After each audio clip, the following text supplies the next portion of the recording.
Running a successful fleet isn't just about staying compliant. It's about staying ahead with fewer risks and smarter tools. You already know BestPass, DriveWise, and Fleetworthy solutions. Now, they're united as Fleetworthy, a complete suite that's designed to simplify operations and keep you on the road. From proactive safety and compliance to the best coverage for toll management and weigh station bypass in the industry, Fleetworthy helps your fleet stay prepared and road ready. Built from the technology you trust, unified to be worthy of the road ahead. Here with FreightWaves, and we are talking with some of the folks here who are participating in the event. And so I'm super excited to be joined with the folks from the Performance Food Group. And I like the facts here. You guys are really large. You're a Fortune 100, basically a broadline food distributor out of Richmond, Virginia. You got over 30,000 associates, 150 locations. And so super excited to see how you're using technology. And so without further ado, I'm joined by T.O. And so tell us a little bit about yourself, some of your background, and then we'll dive in. Thank you.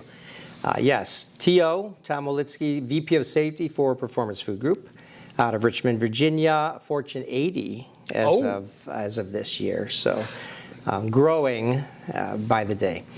And primarily a food service distributor company. We service restaurants, the hospitality industry, also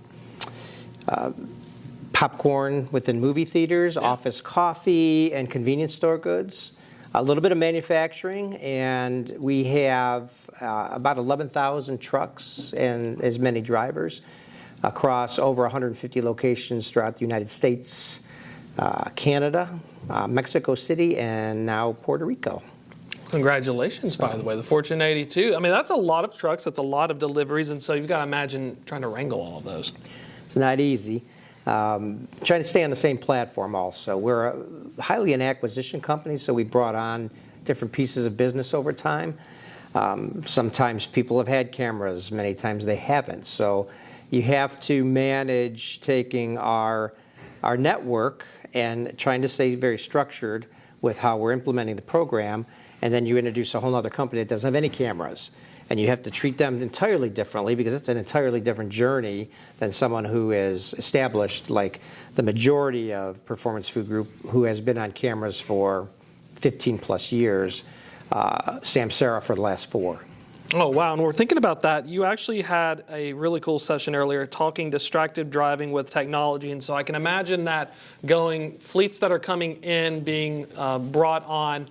Talk a little bit about that, how y'all are combating distracted driving. That's one of the most fascinating things in terms of the amount of distracted driving when you look at the data. Let's talk about y'all's journey. So when you look at distracted especially, or even previous vendor that we've had, many of the events were based on post-incident, right? Someone slamming on a brake, very event-based. So to me, that's very reactive, right? We're getting something that happened, we have footage of it, and now we can go ahead and coach the driver. Samsara, who takes it to that next level, it incorporates AI. And AI now can look at predictive behaviors inside the cab, even outside the cab, to determine unsafe behaviors that haven't caused an incident, but can potentially cause an incident if repetitive. So it turns into coaching sessions, right? It gives us coaching opportunities and recognition opportunities. Many people think of this as it's a punitive system, but it's not. In our particular company, 85% of our drivers have safety scores of over 90%, or over 90. Oh, wow. 35% are at 100. Right, so there's so many opportunities to recognize and say good job and continue to coach. Even in situations that might be risky, when you look at a bigger clip, you'll find great driving behaviors. It's just something might have caused the opportunity to coach a driver. So I think AI took us to a whole other level in many different features, especially within distracted driving. I hear one of the big ones, I liked when you talk about clusters of behaviors, because that was one of the things that blew my mind was there's all these little tells leading up to it, kind of like a poker game. What's the biggest one that you've all encountered? The biggest one I hear about cell phone use, looking at your cell phone and stuff. Any kind of cool surprises as you're switching to this new tech, you're using the AI? Anything stood out? Cell phone's the obvious. I think it's truly an addiction. You've heard, some of the medical fields say it's an addiction, and I believe that. It's very hard for drivers of all vehicles to put their phones down. You pull up to any stoplight and look to your left or right, and someone, as soon as they're sitting still, they're pulling out their phones. So, when I look at distractions, I look at it kind of in two buckets. One is outside the cab, which is everyone else. You have to just assume everybody else is distracted, because generally they are, or they don't know how to drive well. So, we teach our drivers constantly to drive with your head on a swivel. You have to just assume something's going to go wrong around you. And if you're always doing that, then you have to be focused on the roadways. If you lull yourself into some false sense of security about what's happening outside, you might have a distraction yourself on the inside. It could be playing with paperwork or not looking out the window, but cell phones is the most dangerous, right? It's illegal, and you shouldn't have that in your hand, because 4 or 5 seconds of distraction, and sometimes putting your phone down and having your mind get back engaged again can take another 20 seconds. Just takes you totally out of the game. And it could change that driver's life. It changes, obviously, someone we collides with life. It changes everybody's life. And the driver's going to be held personally liable for that. And sometimes I'm not sure they understand that. So we tend to try to make it very personal in our coaching about what's happening with cell phone or any kind of distracted event. The newest technology is fatigue that came out with the AI from Samsara. And that has given us opportunity to try to keep our drivers healthy. So, fatigue is, maybe their schedule's changed a lot. They have a home life, right? Yep. They have to do homework with their kid, or they want to have dinner with their child, and yet they're being dispatched at midnight, So we can't continually monitor their home situation or make sure that they're healthy at home, but we certainly want to make sure they're healthy on the road. The AI has been able to give us a visibility into behaviors. I think the data points, there's 17 different data points it's looking at. Tapping of the leg and, moving your head around. Maybe you're unrolling a window. There's all kinds of behaviors that AI is looking for. The most obvious are yawning or blinking eyes, or your head's back. But the AI, I think, has given us a couple different paths. One is, did you just yawn a couple times and it's picking it up? That's worth a phone call, right? The Audible will say, take a break. It gives us the opportunity to be able to call up and say, you okay? Do you need to take a break? All of that awareness usually will wake somebody up. And that's all our intentions is, hey, we want to make sure camera's telling us you look tired. Are you tired? What kind of help do you need from us? On the other side of that spectrum is it could catch somebody asleep at the wheel. And there's nothing more that keeps me up more at night than that. And it's horrifying to watch a driver at 60 miles an hour with a full load driving down the highway dead asleep. And when that happens, and it doesn't happen often, generally the truck will stay straight for a bit, and then it'll kind of start to waver. It hits the rumble strips, or a lane departure warning might come on, and the driver will wake up. In those more severe cases, we have the opportunity we'll pull the driver off the road and say, listen, that was a very dangerous situation. We want to make sure you're healthy. We have partnered with our insurance company and a company called Sleep Safe. And if we send them to a doctor, if the doctor diagnoses them with obstructed sleep apnea, they will say you have to have a sleep apnea machine, which our insurance pays for, and we give to our drivers. And we require them to be at least 70% compliant using it at night.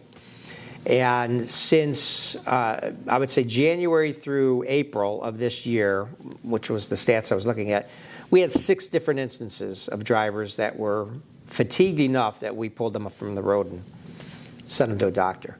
All 6 came back with obstructed sleep apnea, OSA. Wow. And all 6 were prescribed that machine, and all 6 used it at their 70% compliant level, and all 6 have never had a fatigue event since. So, I'm happy for that. I'm happy that we were able to improve their health, and not only, helps them and us on the road and protects the general public, but it probably helps them in their home life also, right? Because they're now more alert, more happy. Hopefully, it's they have a better life experience also, and that's all we're really trying to do is keep people healthy, and the AI helps us do that. I think that's remarkable. You're not the first person who's told me instances of AI predicting sleep apnea, but you all are the first ones who's actually helped out and said, look, we're going to help you all get okay. You'll probably save dental costs. I was at a dentist, and they're like, do you have sleep apnea? And I was like, I don't think so. My wife says I snore. She's like, well, your teeth are looking a certain way, or you have a certain thing. I was like, oh, so really? check the dental plans as well, because you may be, care credit or something, or dental stuff. It's remarkable because I think what you're mentioning is the AI is helping address the other part of the job, which is safety is included in the lifestyle and the proficiency. And if you help with the lifestyle, it helps with the proficiency. Absolutely. And so looking at some of the other use cases as well, we've got the instances of using the AI for drowsiness. We've got the uses of AI for distracted driving. Were there any other kind of surprises and stuff as you all started fully implementing these telematics that your regular safety and compliance folks may not have known? Because when I used to work in it, when I did fleet ops, I usually just had to wait for safety to yell at me. And then the driver's like, you don't know what I've done. And this was like back in 2014, No one had all this cool tech. Yeah. Any other cool surprises you all found along the way? No, we've had telematics for, like I said, 15 years or so. So you kind of, I'll tell you this, from the very beginning of the journey, when you start putting something into we've had acquisition companies, right, that don't have any cameras. Most times, supervisors or managers will say, we have a safe fleet, right? So all they're looking at is maybe their incident rates or, how many incidents they have on the road. But until you start seeing the footage of what can be really happening, even though it doesn't happen, thank goodness, the opportunity is there. It changes everything. So I think there's an awareness that I didn't know this was happening in the truck. Like you said, drivers will admit it. You don't know what I'm doing, but now we can see those things. And it's all about the message of we're just trying to keep you safe, right? And if you're not totally alert in the truck, you certainly can't defend yourself against people that are not alert outside the windshield, right? Yeah. So you have to have, you're 100% attentive on the roads. And looking ahead real quick, wrapping things up, one of the big things I'm thinking about is insurance costs. Accidents happen. Sometimes it does feel like everyone else is driving distracted, but then they'll claim it on you. Do y'all see any cool, noticeable gains as you've started with these early acquisitions? Or is it something where you pick up the fleet and they say, oh, we're a good fleet? And it's like, aha, we thought you were a good fleet, but look at all these accident claims you're paying out. Is that one of the big advantages as well with this tech? It certainly gives you the opportunity. And every year I meet with my vice president of risk, who's a partner, and we meet with our insurance company to talk about the journey. I create an entire data deck around Samsara and the achievements that we've. Can I read a couple? I don't have them memorized, but I'm pull them up. We'll pull them up. So things that I've just shared like this last March, and it's probably the last 12 to 18 months, is we've reduced our total safety rates, which is all-encompassing, by 13%. And then when you dig down into it, collision risk is down 56%. It's all about reducing collisions, right? And then you kind of narrow it down to a couple other buckets, right? Reduction in traffic signs and signals. So making sure you're not running stop signs or red lights, that's down 40%. And policy violations such as eating, drinking, smoking, seatbelts is down 72%. Harsh brake is down 5%, and our safety score, which is everything encompassing, also is up 7%. So it's been a good journey. We don't rest on it. As we kind of get settled in our settings, we make sure that we're going in the right direction, and then we take a step back and we realize, what do we need to turn the dials on? Most at-risk things, right? Examples would be following distance. Well, following distance, if you have it at X amount of seconds off of the bumper in front of you, a half a second off the bumper in front of you, you're going to get so many events. Well, we're at 1.5 seconds. So now you're farther away, but you're still getting events because you want to be farther away because you're moving a 80,000-pound vehicle down the road at 60 miles an hour. It takes a football field to stop. So we'll constantly add, seconds to that, or maybe events don't register unless you're at 55 miles an hour. We'll notch it down to 35 miles an hour, so you'll get more events. So it gives you more opportunity to see risk, and then it's just grassroots coaching, right? It's more to the field. We engage with our field once a month. We talk to them about what we're going to do. We turn it on.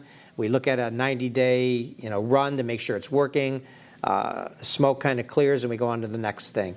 So we have never settled on any of our settings. And I met with our customer success manager today, and I said we have to get back together after this and talk about another 18-month plan of where we're going from here. So, the idea is to remove risk out of the cab, and so you focus on the most egregious behaviors, risky behaviors. Final thought, wearable devices were announced. That struck me by surprise. You're going to have the cool wearable devices as well, or is that something? What were your thoughts? The wearable... the little wearable, you push the button and it can tell if you fall. And that's very important, and especially in food service line of work, we do a lot of night deliveries, and sometimes you're doing night deliveries in rough parts of town. We'll do key drops where you're the only person in the restaurant, and when you get to the restaurant at 3 a.m., the back door's open, and now what do I do? So I think to expedite that it's a very interesting concept. So yeah, definitely something to explore. We also have lone workers, right, in fleet shops on the weekends and things like that. So you want to be able to give, everyone always says, well, I'll just use my cell phone. Well, you won't if you just fell off a ladder, right? Yep. So I think it's a great opportunity to branch out into the employee associates safety. Exciting times. Tio, thank you so much for joining us.